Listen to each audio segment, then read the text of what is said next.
Matt Renner, President of US Enterprise at Microsoft, joins me for a conversation today about leadership. Matt is responsible for revenue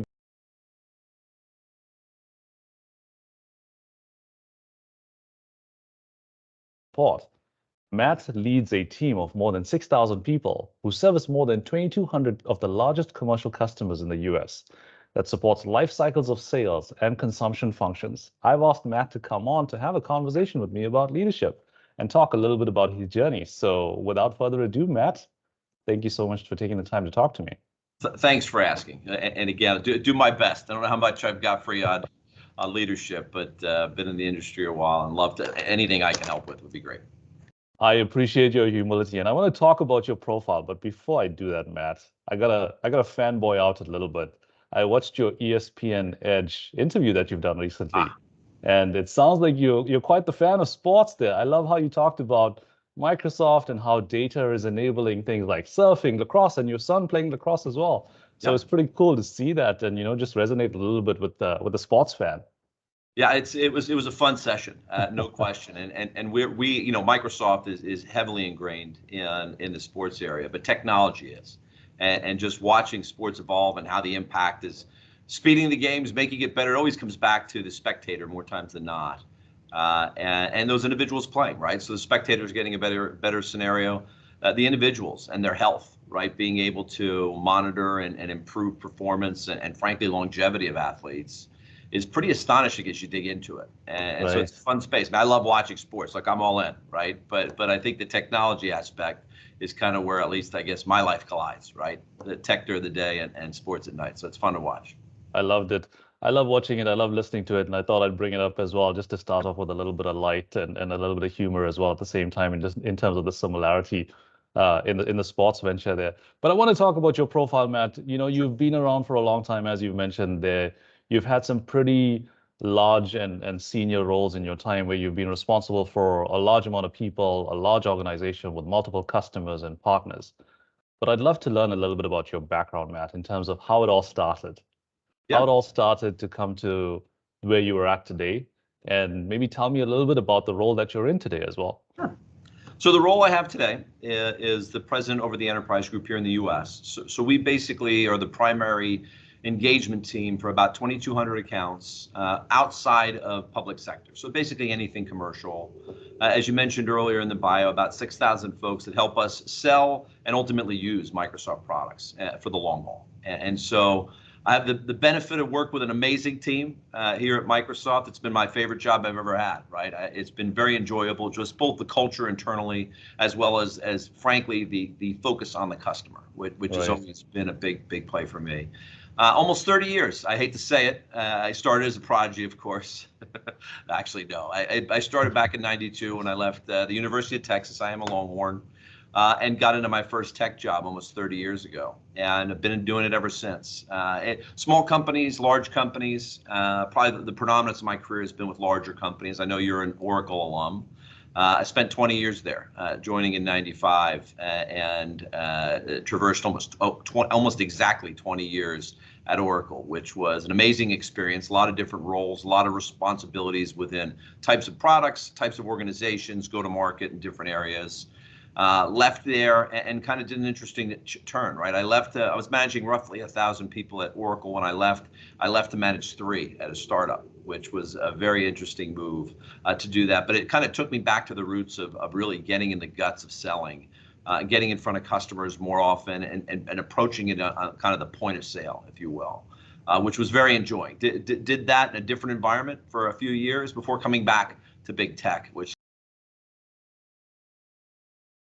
fun run. I've enjoyed tech. It's never left me feeling like I was not challenged in the jobs that I've been in. I've met a million people, it feels like, along the way, a lot of which I still run into, which is it's a massive industry with a kind of a small coincidental type relationships that you'll see out there. But it's been amazing. So couldn't recommend it higher. I'm fascinated what the next 30 years look like in tech. But this I, has been I love it. I love it. And kudos to you and all the best on the next 30 years as well. That's an interesting journey there, Matt, right? Just in terms of how you've moved across different companies, how it all started, and how you spent so much time in the tech space. Because with all that time and all that experience, I'm sure you've had a lot of challenges, a lot of good moments along the way, a lot of good celebrations as well across impact. But when in terms of like seeing things throughout experience, one of the biggest challenges that we've had, not just in the tech sector, but in multiple different sectors, was this whole big pandemic that we had to deal with recently, right? And you've joined Microsoft at a very interesting time, before the pandemic, Right. in the midst of the pandemic, and obviously post the pandemic, right? And a lot of things have had to change and adjust. And so I'd love to tap into a little bit about how you lead and what you've had to adapt to and adjust to as you think about leading this organization that you've been in, and then maybe talk about like some of the lessons that you've learned in that long journey that you talked about, and how you've applied them in terms of how you've led your teams pre, midst, and post this big event that we've just been through. Yeah, I think it was interesting, and the theme that I would put throughout all of it is people, right? And the reason I use that term is how important it is to take care of, build your relationships, ultimately from an internal perspective, put your people in the best possible scenario to be successful, and ultimately serve the customer. It always is going to pivot back to the customer. And I'll say that across all of technology for 30 years, that taking care of your organization internally, making sure it's prepared, making sure that they're okay, becomes incredibly amplified. For 30 years, that's been the case. We got into the pandemic, I think it was even amplified further, right? We ended up doing probably, well, first of all, everything was unusual. The world was kind of tipped from its axis here, and we ended up working from home. And it was a new environment for us. There was a lot of pressure with that. There was pressure on the economy as we first went into it. There was pressure on tech, just a lot of pressure on everyone, very specifically our Microsoft employees. And I think I got a greater appreciation for that, just that link between having healthy and frankly productive and happy individuals internally, how that transcended into how we took care of our customers. Now, that's always been the case. But I think a lot of times we found ourselves doubling down on making sure you looked up, you looked down, you looked left, you looked right, that the folks that you're either working for, with, or working for you, they're okay, right? They're in a spot where they feel like burnout is not taking over their lives. They feel like they can be productive. They may need to take a pause, and it's okay. And the reality behind it is just slowing down a little bit can sometimes make you a heck of a lot better at this thing when we call it technology. So when I think about the people throughout that and the teams, and making sure you take the time to be mindful of check-ins, right? And some of the little tools and things that became more important. We've always had conversations with and felt it was super important to be involved with your teams in the field, right? Regardless of level or what your job or description may be. Always being out there in front of customers, working with your teams, always super important. Something you never, at least I hope I never lose sight of or think it's important.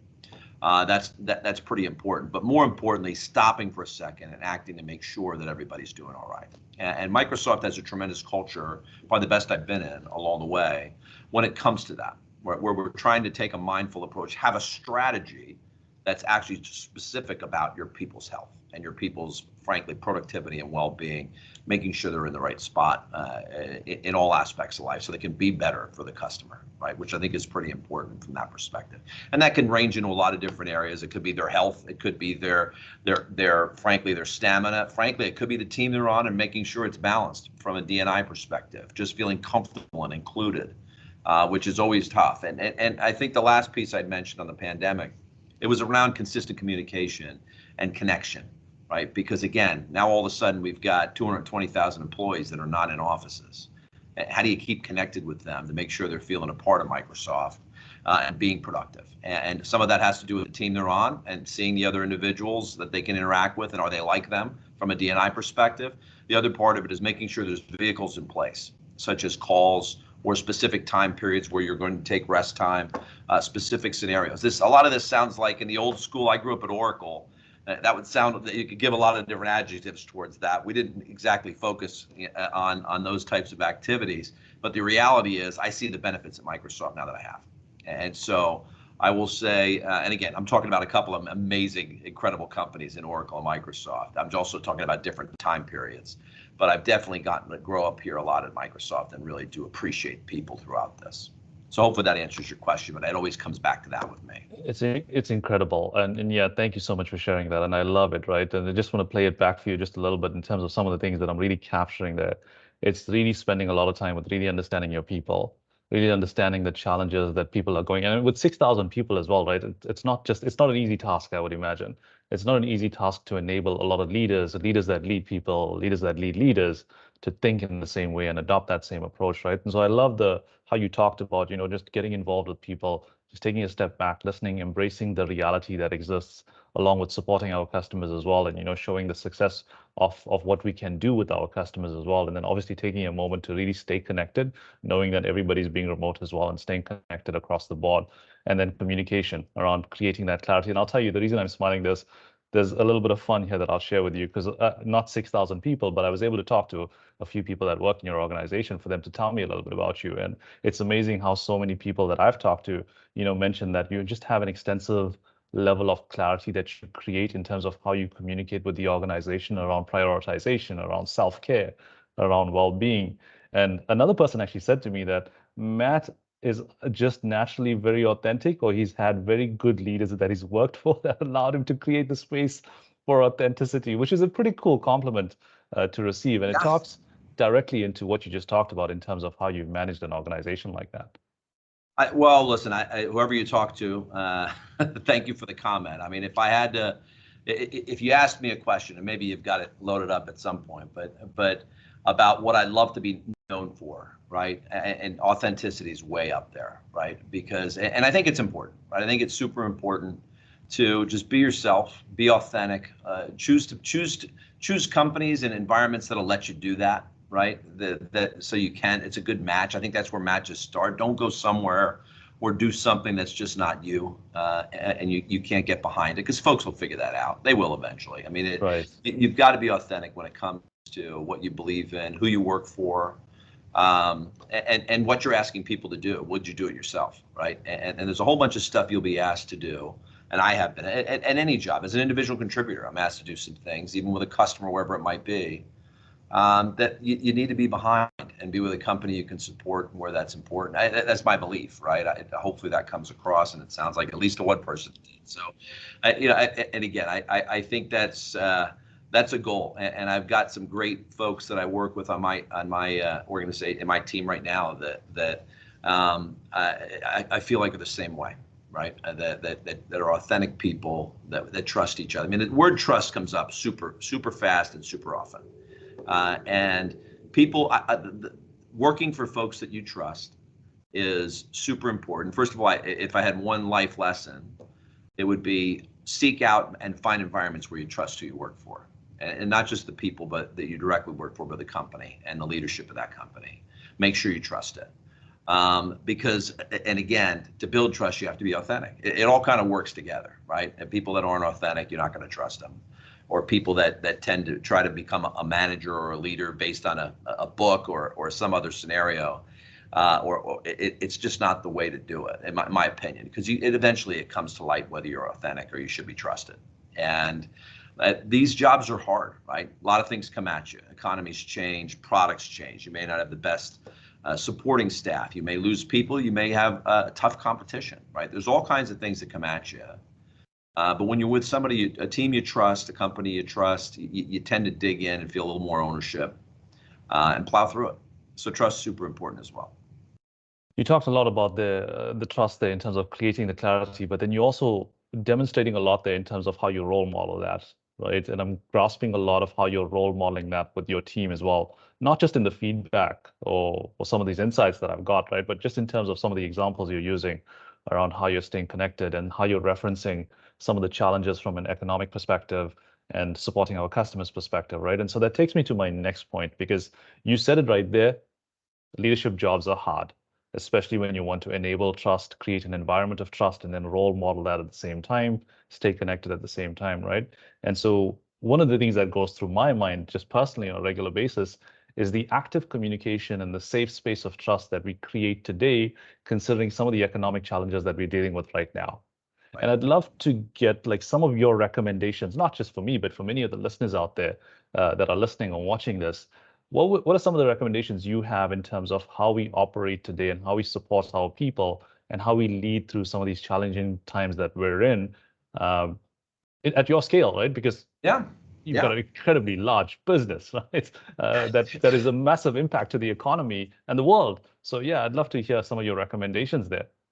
It's interesting. We're in an interesting time, and what's most interesting about it is the velocity that things are changing, or it feels like, right? And things changed. I mean, we go back to 2019, and the almost that huge impact that we were seeing coming our way relative to as we got into 2020 and we got into the pandemic. Just the velocity of change was impressive. I think we're seeing it again, and this has to do with economy and how customers are reacting.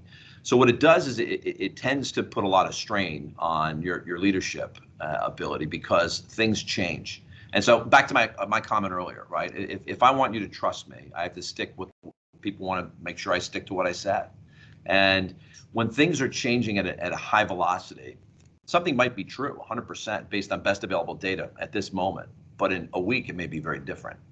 And it's difficult to manage through all that change and still come across as authentic and clear. It's just the reality of managing a big business, right? Folks are going to draw their conclusions. They're going to feel like, wait a minute, you said something different a week ago, and 3 weeks ago you said something completely different. So how do you manage that? How do you handle the challenges? And you got to pick a path, right? But it all starts with communication. You could go down a path of transparency. Everybody get in the boat, and we're going to ride this together. You're going to see all the changes, and we're going to go through that scenario. You could come up with a more seasoned approach in some cases and say, hey, listen, I think this is going to be crazy for a month. Until we get to a final state, let's just sit on this, right? And sometimes it's in between. You've got to make a call as you go, because irrespective of how truthful everything you're saying is, sometimes it's very difficult to manage that process as you go. I tend to lean towards the transparency side, definitely with my team, where I get them in the boat, we ride it, and they see where it goes. You have to be smart enough to warn them, get the life preservers on, put on a helmet, because this is we're gonna ride here. But it can be difficult. It's one of the hardest things you can do to lead. It feels like, again, from a lead perspective for me, and folks I've followed, is when things are changing so quickly and the data, like, what do I believe? What's going to happen? Do I feel confident what you just told me is going to occur?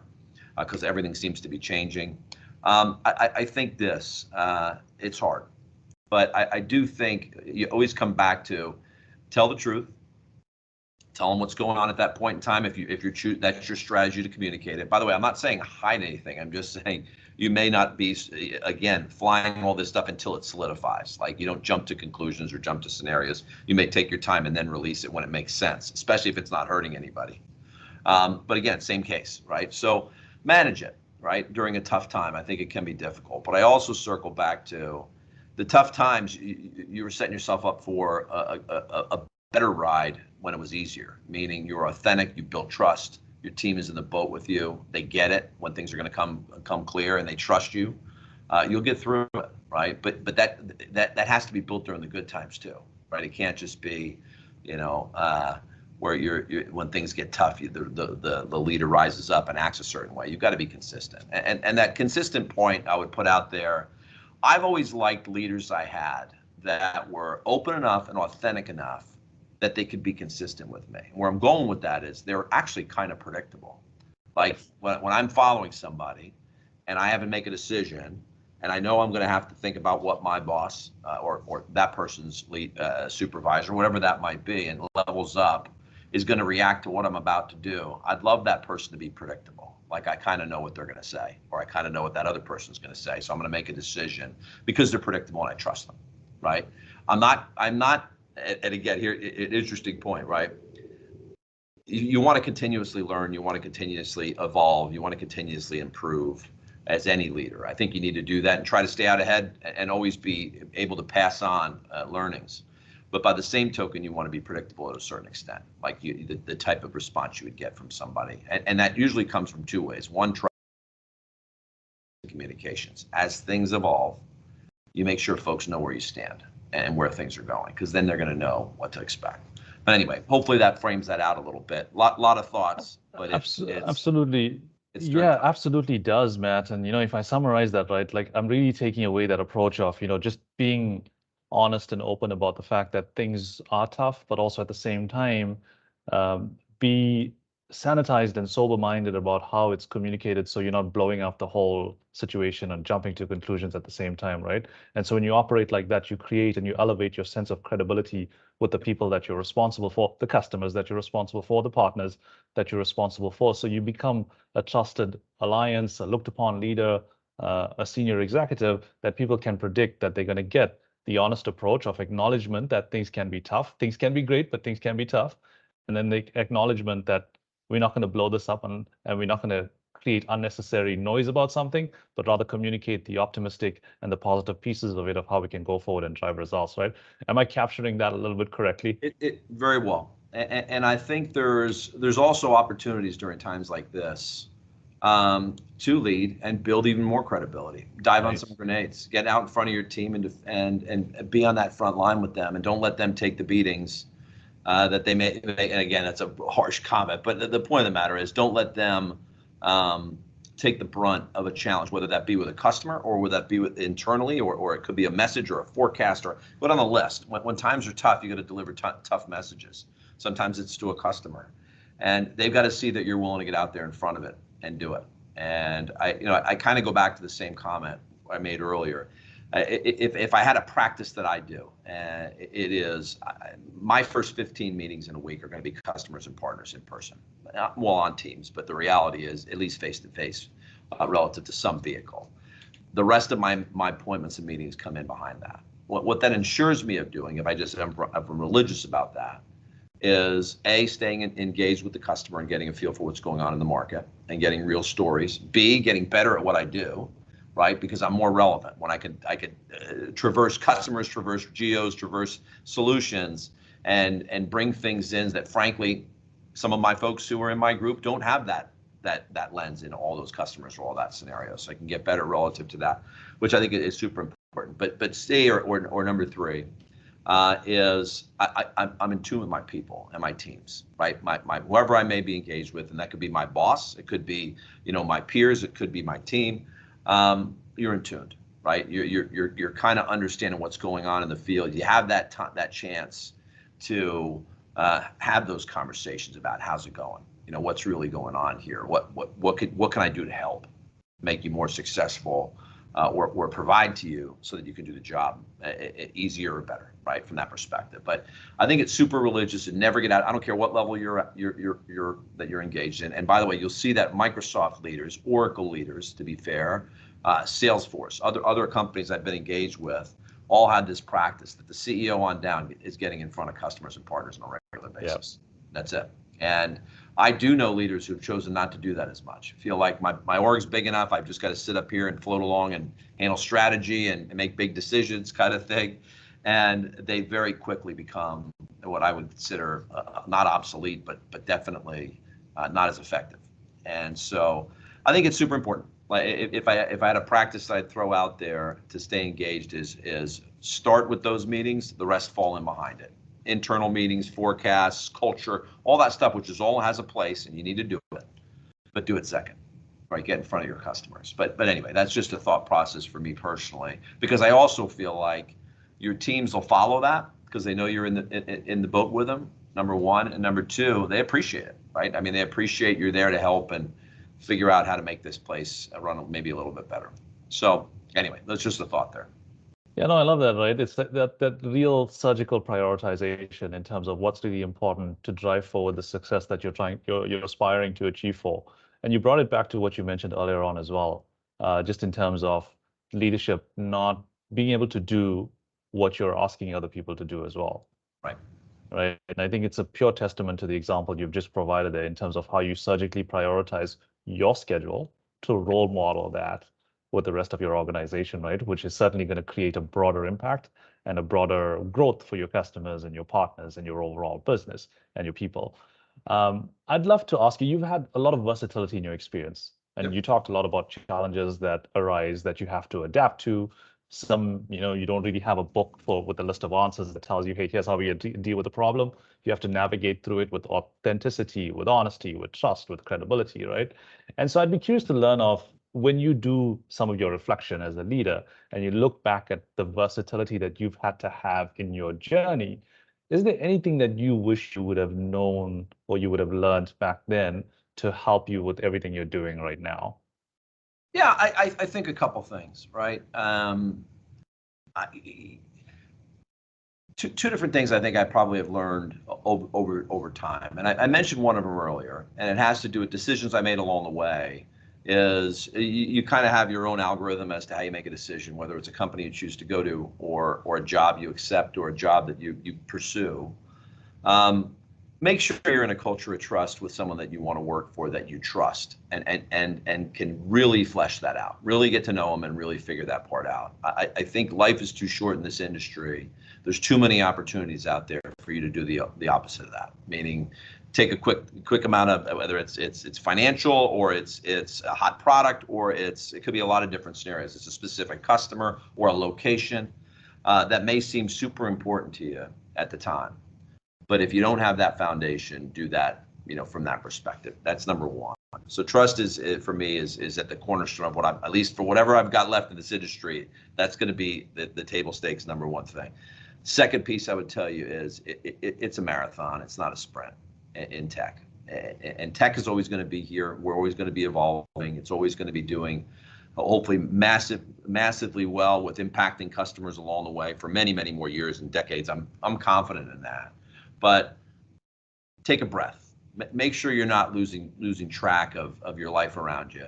Make sure you've got stuff that, no matter how big your job or excruciatingly important or frankly consuming your job could be at the time, and the amount of work that you have, that you take the time to not lose what's going around with you, on your family, your friends, yourself physically, right? And there's been times, no question, in my life, in the last 30 years, where I lost sight, at least physically, all kinds of stuff you could go into. It could be your mental health, your physical shape, whatever that might be, or whatever. And work can just consume you, the hours, the time. But be regimented, right? Make sure you're spending the right amount of time to keep your head there.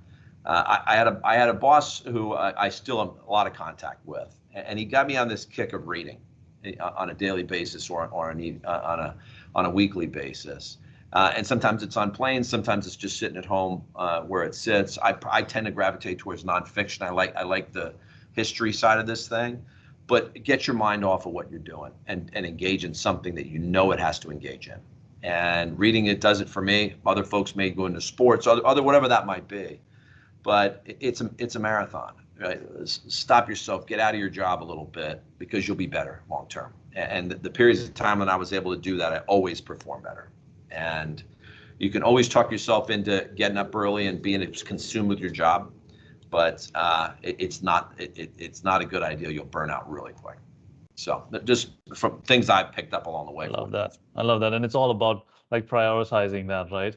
And it's so important to be intentional with it. Matt, I got to let you go soon, but I have to ask you one last question, just in terms of your own personal strategy and personal impact. When you make a decision at your level, whether it's a small decision, mid-sized decision, or big decision, however you want to classify it, responsible for the business, the organization that you're in, those decisions make a big impact no matter what, right? And so I'd be curious to learn about like the legacy and the impact that you want to be known for far, far, far, 30 more years, 40 more years from now, when the journey's all said and done. What is the legacy that you want to leave behind? I think a couple things with that, right? I mean, as for tough decisions and impact, right? Along the way, that I stayed true to myself and I stuck with that. Meaning, if I'm going to make tough decisions, I've got to believe in it. I've got to be able to see it through, regardless of outcome, from that perspective. And oh, by the way, own it, right? Right. That decision, I did this. It was a bad decision. It wasn't the best. It wasn't the perfect decision at the time. But own it, right? So you've got to be immersed in that from that perspective, which I think is important. Is make your decisions, make sure you're making them for the right reasons, make sure they line up with what you believe in, and then own it, right? I think is pretty important. If for some reason they come up with tombstones for for tech leaders at some point, I don't know why you do that. But if you were to do that, I just hope folks that I've worked with along the way felt like I was a stand-up person. Like regardless of whether you thought I was good, whether you thought I was at what I do, whether I was talented, whether I was nice, whether I was fun. You thought I was a stand-up person. Like that's what you said about me. I'd be okay with that. I'd be okay with that being the one thing. And I think, by the way, the more you're in this industry, the more that you are a stand-up person, the more you end up getting to work with the same people you've loved along the way. I got a ton of folks here at Microsoft that I've known for a long time, and I couldn't be happier about that. But the nice part about it was I had other stops, and they didn't show up there, and it had to do with they may like me, but they like Microsoft too. So the combination of those two, now at the 25 years in when I joined Microsoft was a good thing. But I think if you look back on it, they would say, you know what, kind of a great combo. I trust this person. And I like Microsoft too. So when you get in the right combinations, it can be dynamite. But it came back to, I'd love folks to say that about me if they felt that way. That'd be great. I love that. I mean, I have some notes here from people that are already saying that about you, Matt. So. You must have found like those 2 or 3 people. But there is definitely, I know this. I've been blessed to work with some amazing people through these years, mentors, and mentors here at Microsoft, right, that I have today, right, that are incredible leaders, and it's been a lot of fun. When you look at the landscape of this, even the CEOs I've worked through all these years with, from Larry Ellison and Mark Hurd, I mean, in the co-CEO perspective, Mark Benioff, Satya, right? You can go down the list. So some of the leaders that have been here and had a chance to follow, amazing. It's been really amazing to just watch their lead. Learn. Satya talks a lot about a growth mindset, which is a lot more about a learn it all versus a know it all.